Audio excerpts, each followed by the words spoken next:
O título é Cristo, o primogênito dentre os mortos, para que ele tenha o primeiro lugar em todas as coisas.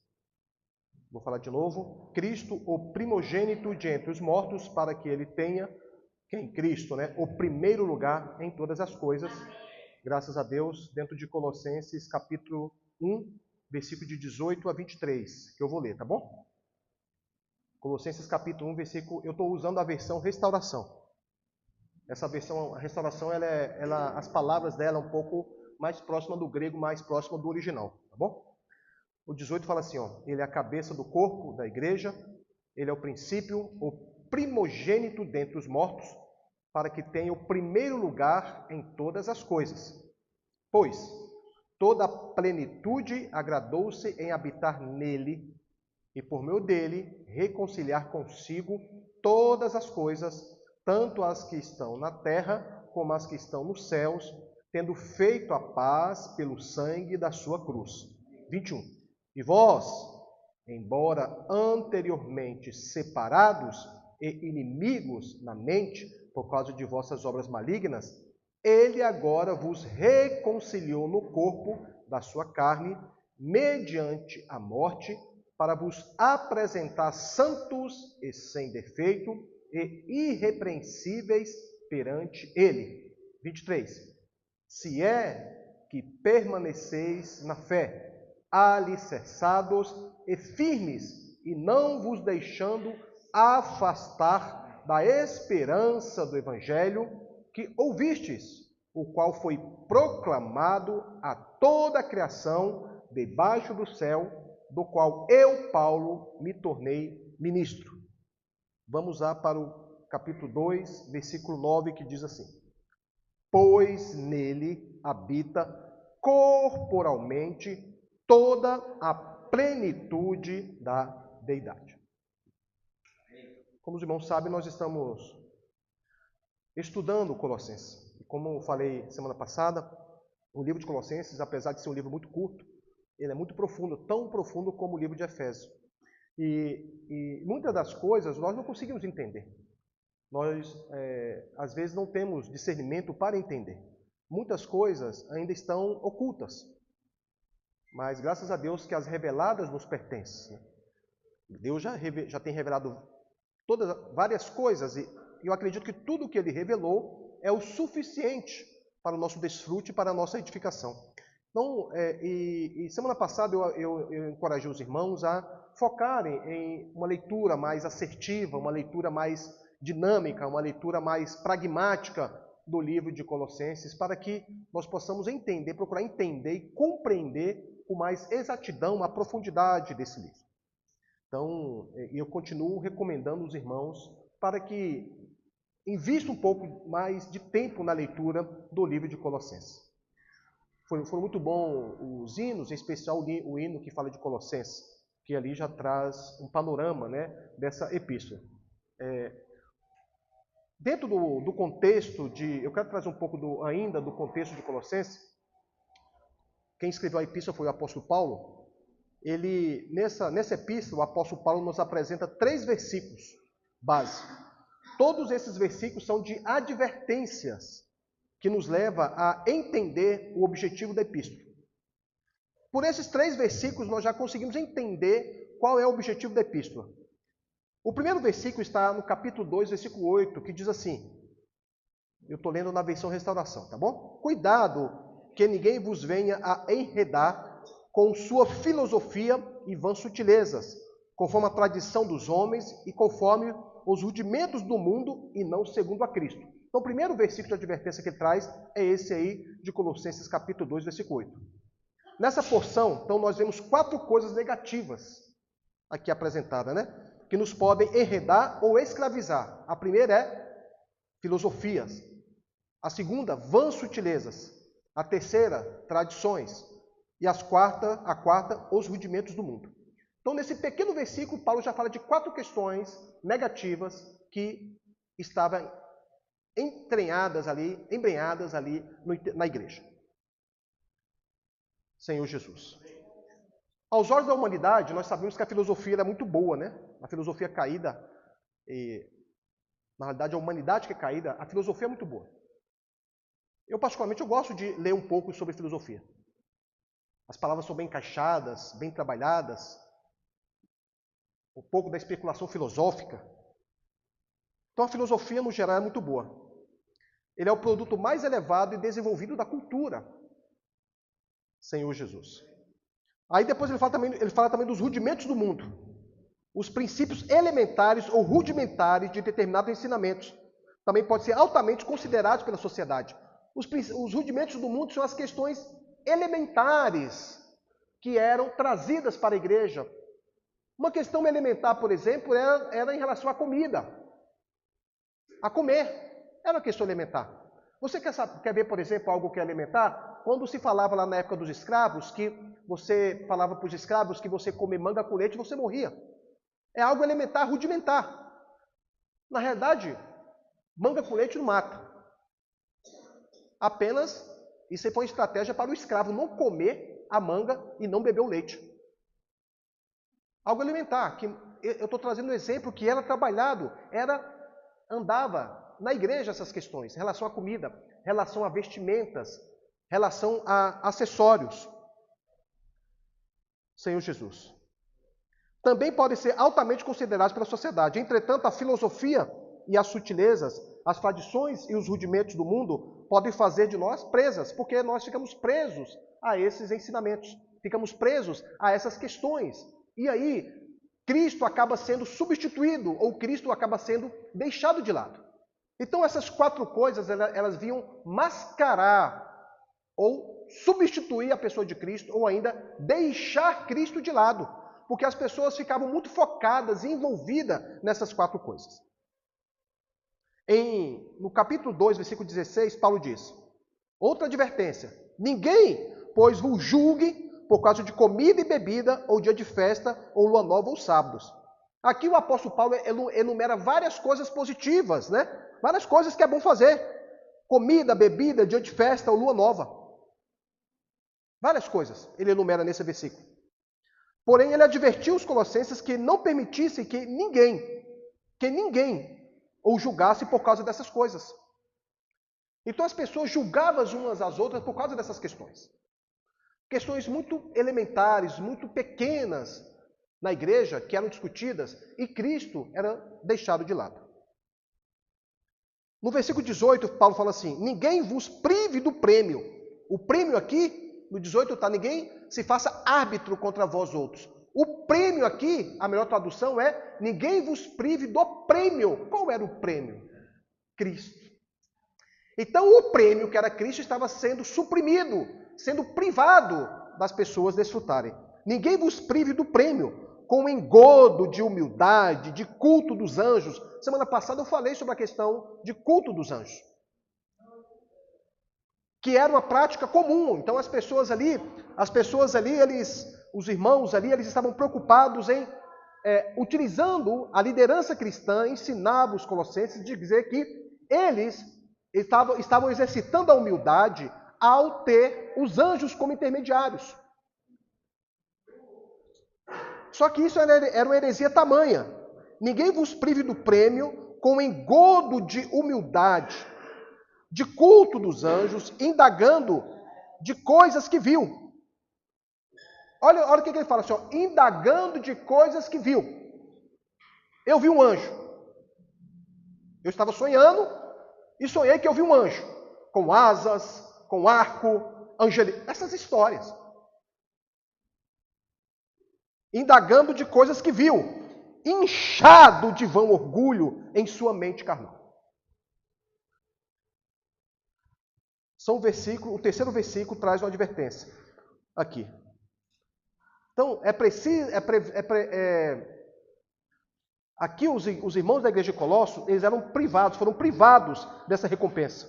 Porque por causa de uma humildade, né, exacerbada, uma virtude humana muito positiva. Essas questões. Senhor Jesus. E ainda mais dentro dessa mistura que eu falei aqui, filosofia, sutilezas, tradições, os rudimentos do mundo, também tinha o misticismo e o gnosticismo, que assolava a igreja. Então o misticismo e o gnosticismo, eles invadiram a igreja em Colossos. E o asceticismo, ele saturava a igreja com seu conhecimento.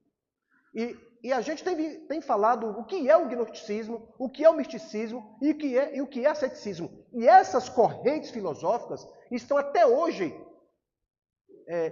interiorizadas nas religiões. Interiorizadas na religião. Nas grandes religiões. E aqui eu trouxe um conceito, eu vou ler o conceito, mais uma vez, sobre o que é asceticismo. Asceticismo diz que na filosofia grega, o asceticismo é um conjunto de práticas e disciplinas caracterizadas pela austeridade e autocontrole do corpo e do espírito, que acompanham e fortalecem a especulação teórica em busca da verdade.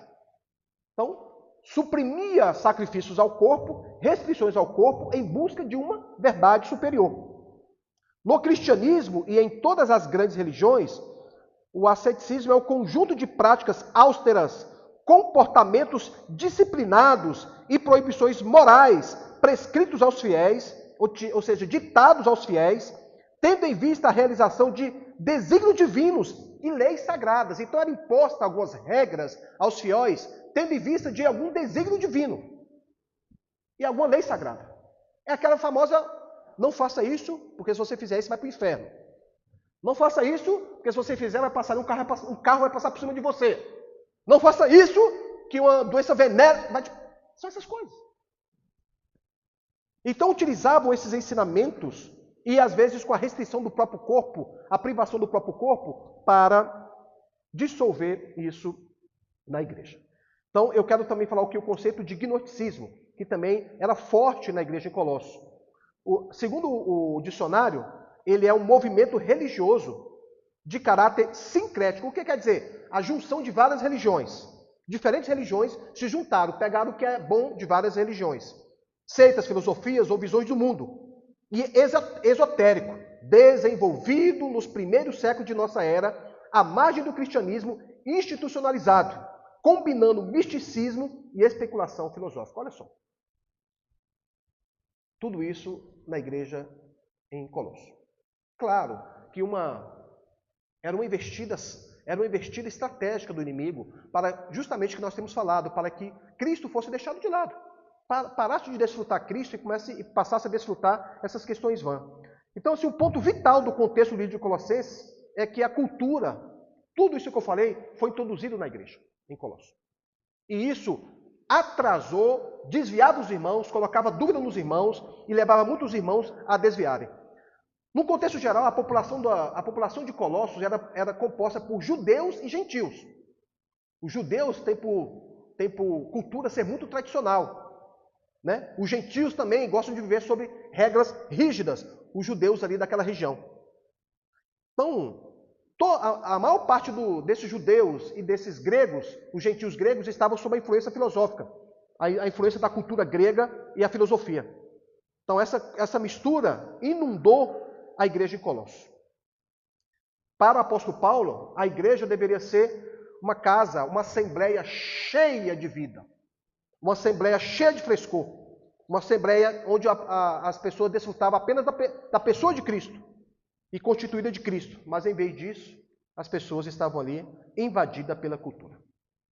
Em Romanos, capítulo 1,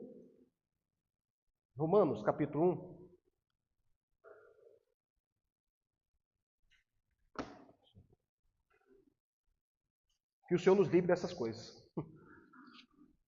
Em Romanos capítulo 1, versículo 20,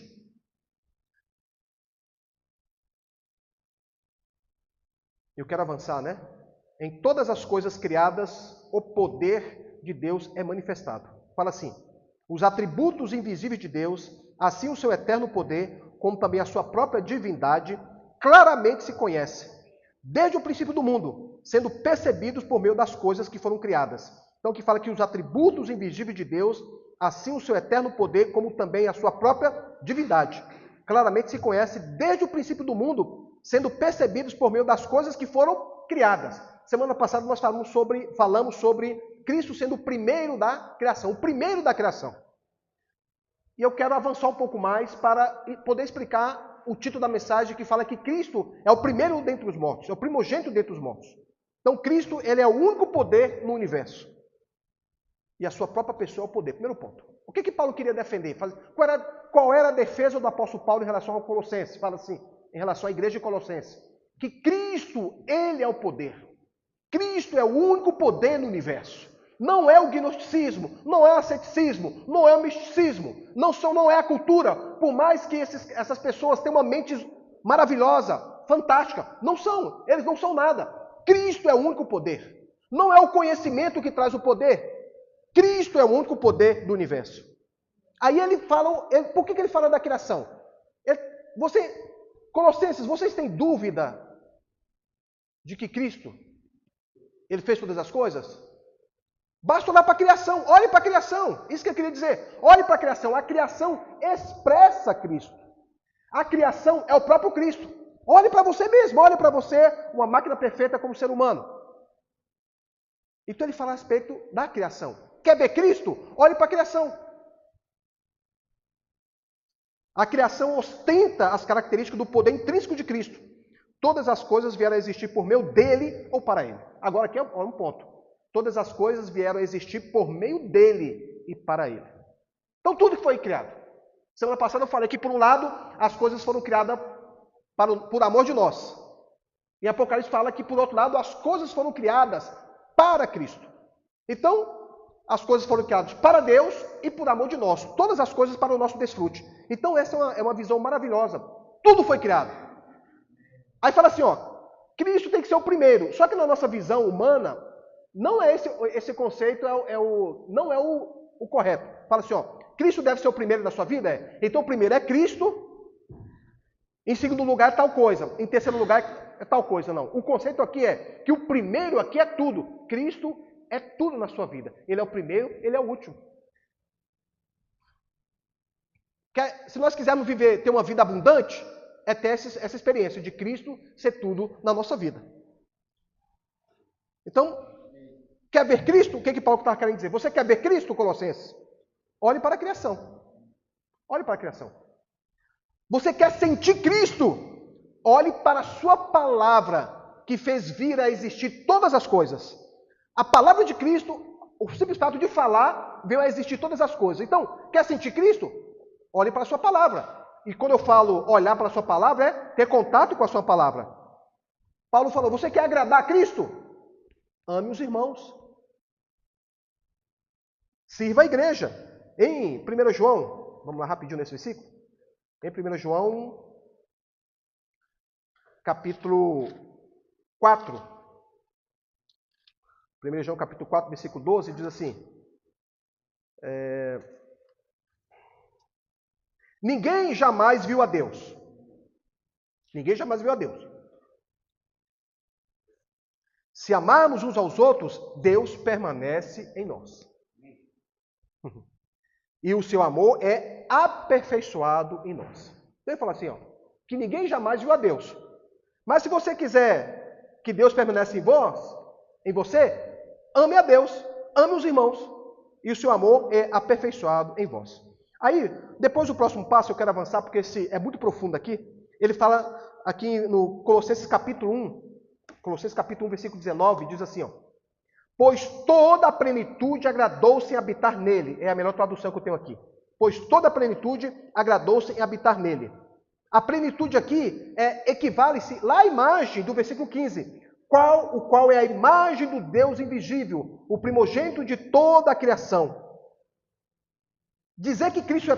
Aqui, irmãos. Eu quero resumir isso aqui. O que está querendo dizer aqui? Pois toda a plenitude agradou-se habitar nele, e por meio dele reconciliar consigo todas as coisas, tanto as que estão na terra como as que estão nos céus, tendo feito a paz pelo sangue da sua cruz. O fato aqui da plenitude aprazer-se indica que a plenitude aqui é uma pessoa. A plenitude aqui, que o apóstolo Paulo quer dizer, está querendo se referindo à pessoa de Deus. Deus é a plenitude. Deus, como a plenitude, agradou-se em residir nele, que é em Cristo. Deus, que é a plenitude, agradou-se em residir em Cristo, que é nele. Essa plenitude aqui é como se fosse, para exemplificar, é como se fosse, você vai na feira e compra uma melancia de 20 quilos. o churrasco com os familiares no domingo. Então você passa na feira e compra uma grande melancia. Essa grande melancia é a plenitude, porque ela compõe no seu contexto completo toda a essência do que é, todas as proteínas, etc. dessa melancia. Você pega essa melancia, leva para casa. Quando você chega em casa, você parte essa melancia. Quando você parte essa melancia, tira uma banda daquela melancia, tipifica ali Cristo. Cristo foi partido na cruz. E apresenta para o seu convidado que ele come aquela melancia, ele conseguiu desfrutar de uma parte daquela melancia. Aquela banda daquela melancia, ela faz parte de toda uma melancia de 20 quilos. Então ele desfrutou de tudo que aquela melancia é numa banda. Como é que nós desfrutamos de Cristo, de Deus? Desfrutando Cristo. Nós não conseguimos comer uma melancia de 20 quilos. Eu vou abrir a boca, não tem como. Como é que eu vou comer? Come. Ninguém jamais viu a Deus. Mas você quer sentir Deus? Desfruta Cristo. A melancia partida é Cristo. Cristo foi partido. O sumo da melancia é o Espírito. Então, quando ele falou aqui que do fato da plenitude, a plenitude é uma pessoa. O fato da plenitude aprazar-se indica que é uma pessoa. Aprove a plenitude não só habitar em Cristo, mas também por meio dele reconciliar todas as coisas com ele. A plenitude é Deus que reside nele, Cristo. Mas é profundo. Nós aqui como seres humanos, por isso que eu tenho falado, a questão aqui mais importante, irmãos, não é procurar somente entender. Eu pergunto para os irmãos, o que é mais fácil, entender ou desfrutar? Desfrutar Cristo é bem melhor. Desfrutar Cristo é bem melhor. Eis um problema, inclusive da atualidade. Qual é o problema da cultura filosófica? Quer procurar explicar no viés humano, muitas das vezes, aquilo que não tem explicação.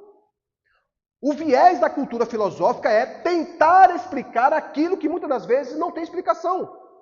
E aí entra numa especulação teórica, numa especulação filosófica, ao jogo de ideias, dos conhecimentos. Cristo, que é o principal, que é desfrutar, não se desfruta. Ficam debatendo ideias, conversando, porque Cristo é aquilo, Cristo é achado. O mais importante é desfrutar de Cristo. Desfrutar de Cristo é bem melhor. É nós voltarmos à simplicidade para desfrutar de Cristo. Vamos procurar mais desfrutar de Cristo, do que procurar, muitas das vezes, se aprofundar nesses versículos, e aí você começa, mas se ele é o primeiro da criação, mas ele não morreu há 2000 anos atrás? Como explicar? Eu falei semana passada, ele morreu há 2000 anos atrás para executar a redenção, mas ele estava antes da criação do mundo, porque ele era Deus, e se tornou o Filho. E ele teve 2 nascimentos.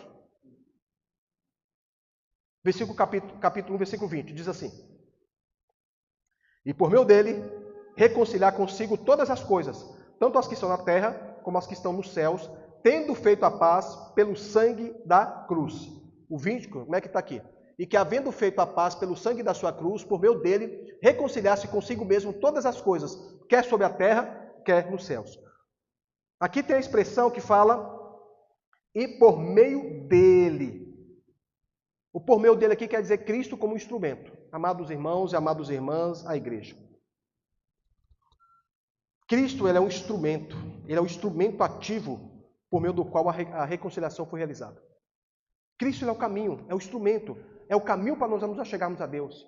É o caminho para todas as nossas pendências, todos os nossos perrengues. É a pessoa de Cristo. É desfrutar desse Cristo maravilhoso, é desfrutar dessa plenitude. Mas nós não conseguimos desfrutar dessa plenitude de uma maneira global, de uma maneira geral. Nós conseguimos desfrutar dessa plenitude aos poucos, aos pedaços, partido, Cristo, a redenção de Cristo, o amor de Cristo. Aí ele fala aqui, na versão restauração, consigo. E por meio dele, reconciliar consigo. Consigo aqui, mais uma vez, se refere à plenitude, do versículo 19. A plenitude agradou-se em reconciliar todas as coisas. Como é que ele fez isso? Como é que ele reconciliou todas as coisas? e trouxe a paz. Todos nós éramos inimigos de Deus. Estávamos sob a ira de Deus, focados para a desgraça que Deus designou para toda a terra. Então, Jesus, ou Cristo, ele reconciliou consigo mesmo todas as coisas. Ele reconciliou consigo mesmo a plenitude, que é o próprio Pai, trazendo a paz por meio da redenção. Então agora, Deus, que estava na eternidade passada, se tornou filho para gerar e executar a redenção com aqueles 6 princípios, Encarnação, viver humano, nós já desfrutamos, O que se compõe a redenção? Encarnação. O Verbo se fez carne, João capítulo versículo 1. Encarnação, viveu humano, viveu aqui 33 anos e meio na terra.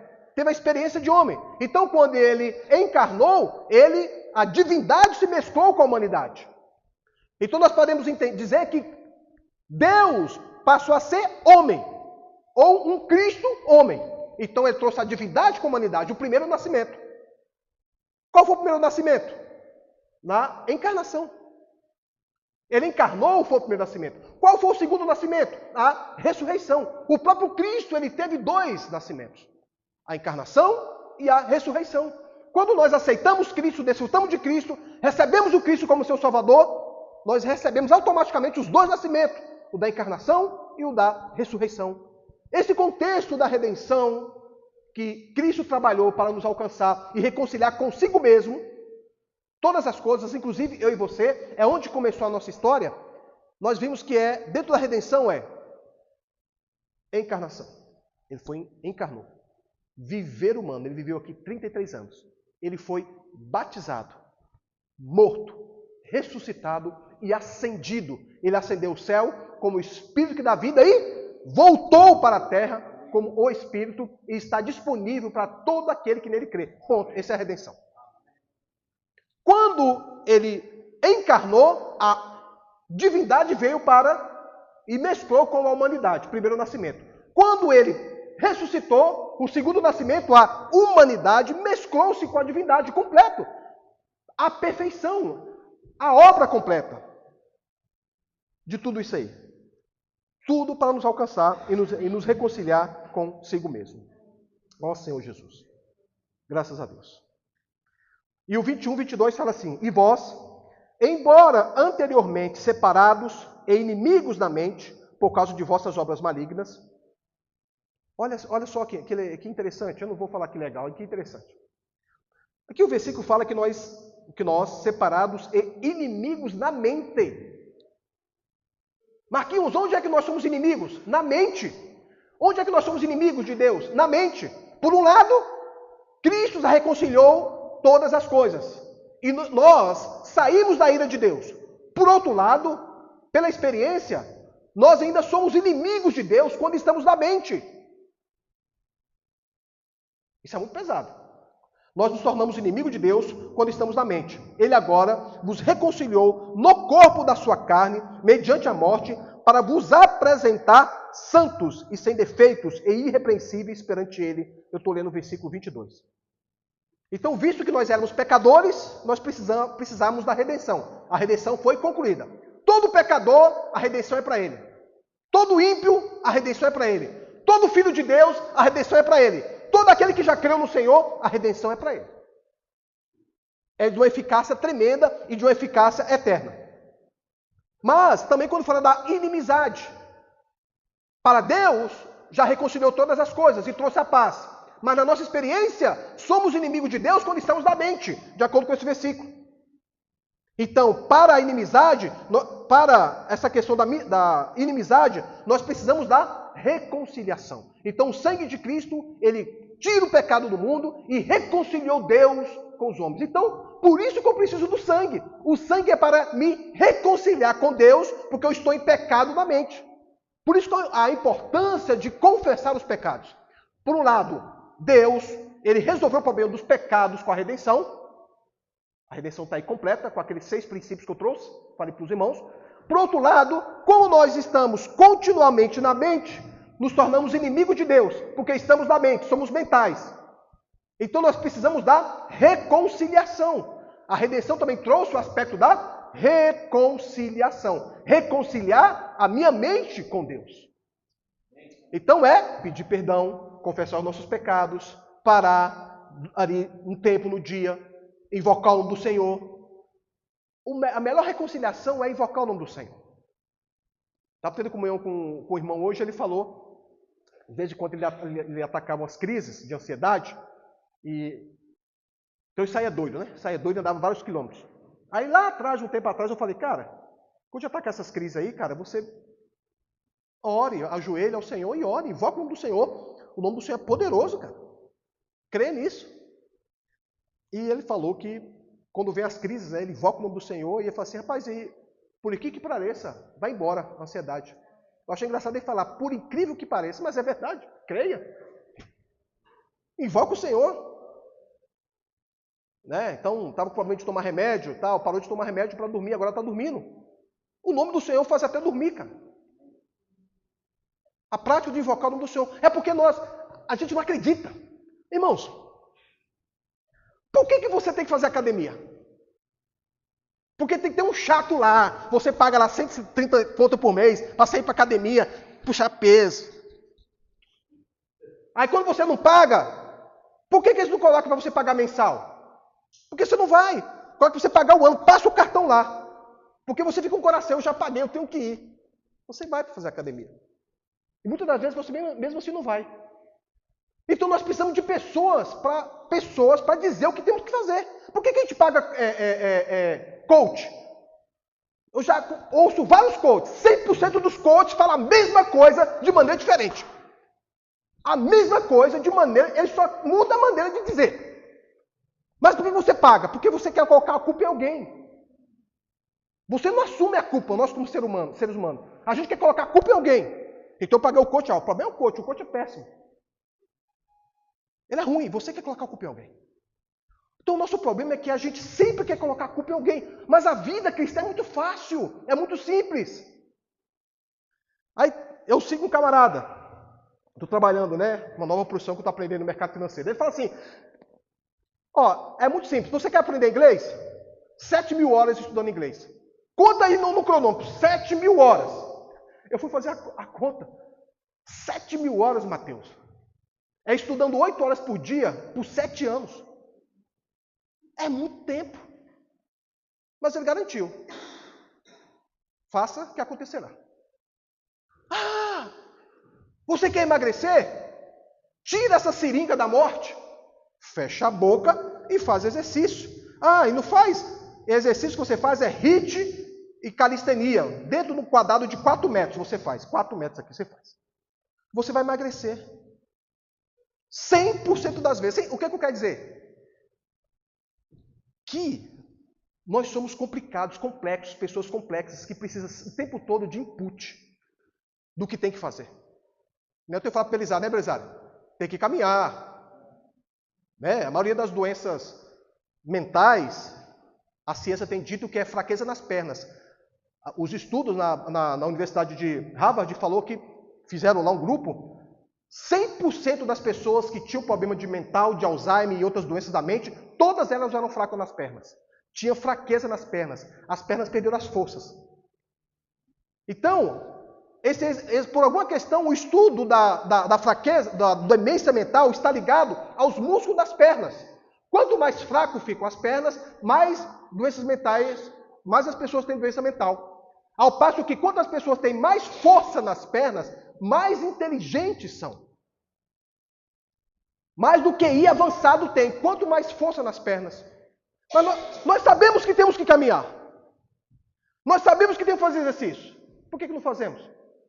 Porque nós somos complexos. Precisamos de alguém pagar para ir lá, para fazer. Semelhantemente, é a questão espiritual. Mais uma vez, todo sábado estamos aqui para dizer, você tem que ler a Bíblia. Afasta um pouco das redes sociais. Não substitua o teu Cristo pelas redes sociais. Cuidado com o que você vê nas redes sociais. Tem muita porcaria. Muito conhecimento lixo que te intoxica. E quando você vai tocar uma coisa boa, você não tem mais mente, está muito cansado. Ore ao Senhor. Não ouça, não fique só aqui ouvindo nesses 40 minutos, não. Leia a Bíblia. Mas nós precisamos, tempo de falar, não precisamos? Não se preocupe quanto a isso. Nós vamos até a volta do Senhor, vamos estar falando. Mas a advertência é, nós já sabemos o que temos que fazer em relação a essas coisas práticas, tá bom? E aqui eu tenho dito para os irmãos, é melhor nós desfrutarmos de Cristo do que procurar entendê-lo. Vamos desfrutar, porque desfrutar Cristo é bem melhor, ok? Senhor Jesus. Aí eu vou lá para o versículo... vou falar um pouquinho aqui, que é importante. O que os irmãos têm que entender? Quando o apóstolo Paulo falou aqui de plenitude, ele está falando que a plenitude aqui é Deus. Plenitude, Deus. Aprove Deus que a plenitude residir em Cristo. Morar em Cristo. A partir do momento que eu desfruto da pessoa de Cristo, eu consigo desfrutar Deus, sentir Deus, ver Deus. Embora a palavra fale que você nunca viu a Deus, mas se você quer ver Deus, é só você desfrutar da pessoa de Cristo, porque consistiu da plenitude residir nele.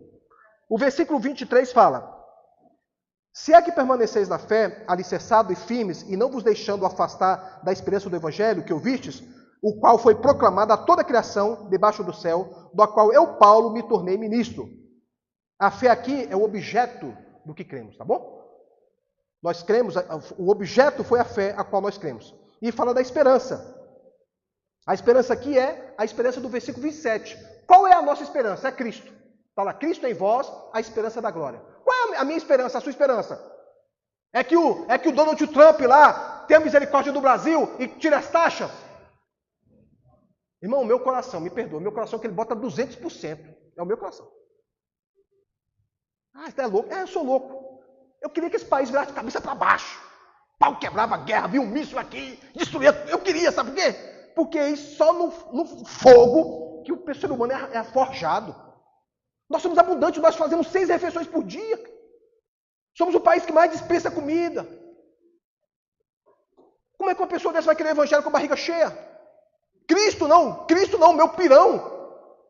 Nós somos assim, não é verdade? Então, você é terrorista? Sim, sou. Porque a história tem mostrado que quando o negócio, o caldo entorna, aí separa os grandes dos meninos. Quem é de Deus e quem não é. E resolve logo essa questão. Então bota 200%.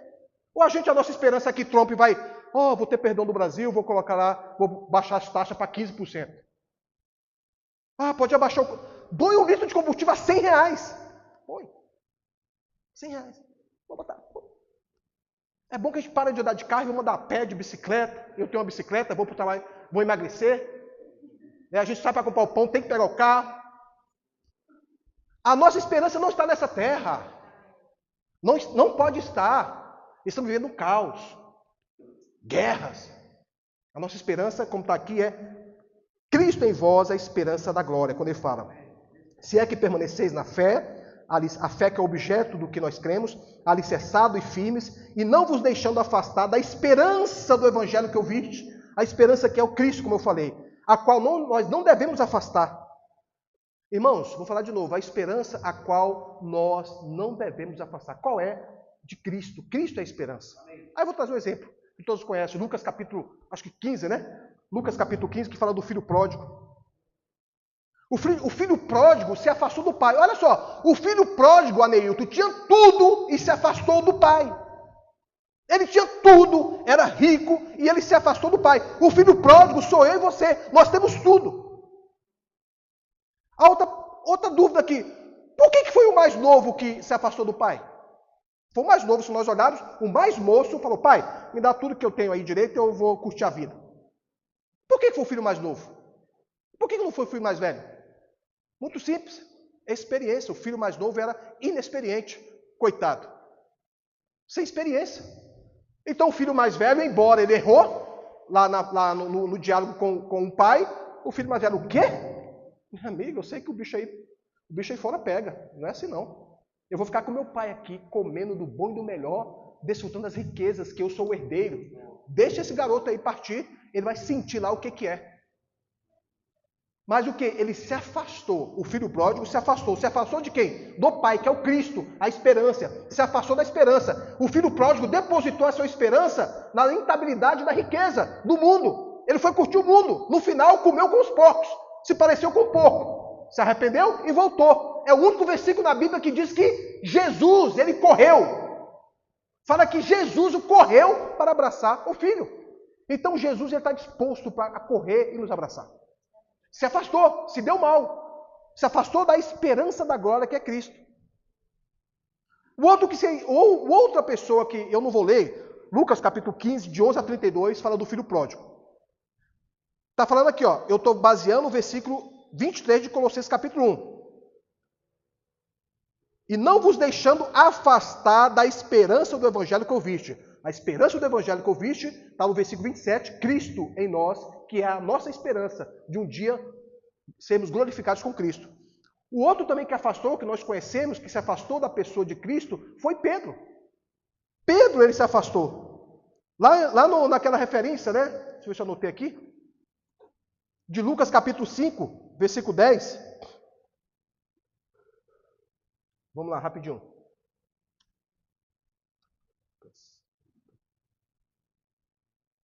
O ponto aqui é não se afastar. Ver se eu anotei a referência certa.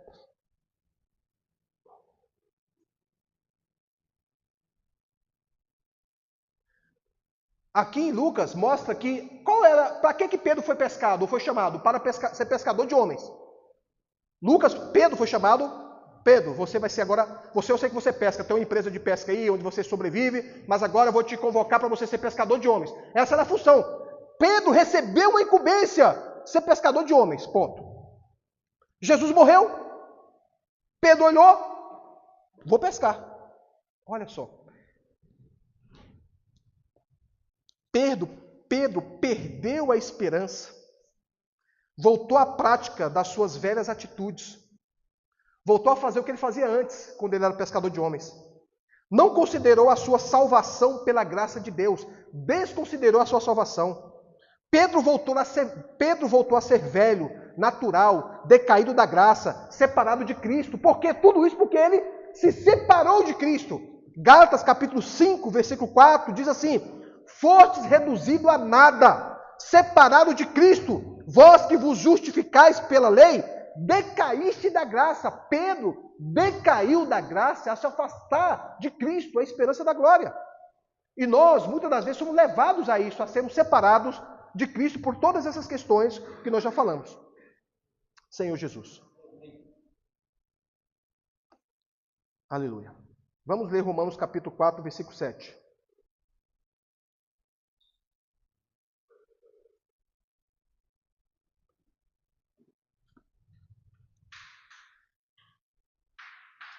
Louvado seja o Senhor. Cristo é o primogênito dentre os mortos. Para nós entendermos isso aqui, está relacionado à velha e à nova criação. Existem duas criações, a velha e a nova. A velha criação, nós já sabemos que inclui o céu, a terra, toda a humanidade, milhões de itens e tantas outras coisas é a velha criação. Romanos 4, versículo 17. A nova criação é a era da igreja. Fala assim, ó, como está escrito, por parte de muitas nações te constituiu perante aquele no qual creu o Deus que vivifica os mortos e chama à existência as coisas que não existem. Chama à existência as coisas que não existem. Aqui está falando da criação. Então, eu falei da velha e da nova criação. Senhor Jesus. A nova criação é, graças a Deus, a igreja, o corpo de Cristo. E os versículos que nós temos lendo, que já lemos aqui, do 15 a 17, desenhando Cristo como sendo o primeiro da criação original, como que tem a preeminência entre todas as criaturas. Nós já vimos isso semana passada. Então, Cristo é o primeiro da ressurreição. Ó, ele é o primeiro da criação, porque ele foi o primeiro a ser criado. Lá atrás, ele é o primeiro a ser criado. Ele precisava ser criado para depois vir em ressurreição. E o que é ser? Então, referente à velha criação. E o que é ser dentre os mortos? O primogênito dentre os mortos. Porque Cristo, ele é o primeiro da ressurreição. Então, ele deixou de ser unigênito de Deus para ser o primogênito dentre os mortos. Cristo foi o único que venceu os grilhões, venceu a morte. Então, para a gente entender isso, desfrutar um pouco da velha e da nova criação. Claro, a nova criação hoje faz parte da igreja, tá bom? Senhor Jesus. Eu já falei dos dois nascimentos, não vou avançar nisso.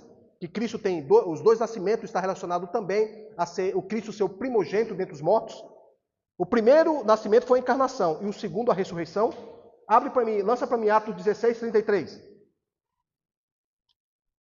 Fala assim. Perdão, 13, 33. Que Deus cumpriu plenamente a nós, filhos deles, ressuscitando Jesus, como também está escrito no Salmo 2, tu és meu filho e eu te gerei. Então está falando aqui que em relação à criação, ok? São 40, vou encerrar aqui porque o tempo... Eu quero encerrar aqui trazendo só o contexto de Marcos capítulo 5, dentro do ser primogênito, uma vez que Jesus, como sendo primogênito dentre os mortos, ele é o primeiro da criação, ele é o primeiro da ressurreição, ele venceu a morte, trabalhou a redenção, o primogênito dentre os mortos. E aí, nós conseguimos ver isso em algumas ações de Cristo nos evangelhos. Por exemplo, Lucas capítulo 5, versículo 35.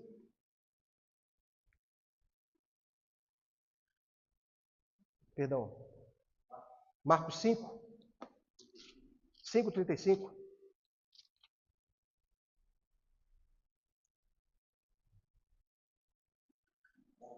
Falava ele ainda quando chegaram alguns da casa do chefe da sinagoga, dizendo, tua filha morreu, porque ainda incomodas o mestre.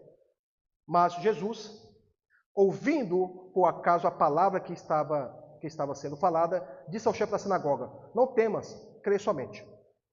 37. E não permitiu que ninguém o acompanhasse, senão Pedro, Tiago e João, o irmão de Tiago. Chegaram à casa do chefe da sinagoga e viu Jesus um alvoroço e pessoas chorando e pranteando muito. Ao entrar, disse-lhes, por que fazes alvoroço e chorais? A criança não morreu, apenas dorme. Então aqui tinha uma pessoa que morreu, uma criança, uma jovem que morreu, tinha 12 anos, se eu não me engano, estava morta. Então a pessoa, por que você está perturbando o mestre? A tua filha já morreu, já era, o centurião. E riram-se dele quando Jesus falou, por que chorais? A tua criança apenas dorme. Riram-se dele. Ele, porém, tendo posto todos para fora, tomou consigo o pai e a mãe da criança e os que vieram com ele, e entrou onde estava a criança. 41. Tomando a mão da criança, disse-lhe, Talitá cumi, que traduzindo significa, menina, eu te digo, levanta-te. Ele fez a menina levantar pela palavra. Cristo é aquele que faz vir a existir todas as coisas, mesmo aquela que não existe. Naquela menina não tinha mais fôlego de vida, estava morta. Então, pela sua palavra, ele trouxe a menina. E imediatamente a menina se levantou e pôs-se a andar, pois tinha 12 anos. E imediatamente ficaram maravilhados com grande espanto. Cristo é esse, que faz vir as coisas, a existência, as coisas que não existem. Nós só precisamos, irmãos, aprender a desfrutar de Cristo. Que Cristo tenho eu? Você tem que fazer essa pergunta. Que Cristo você tem?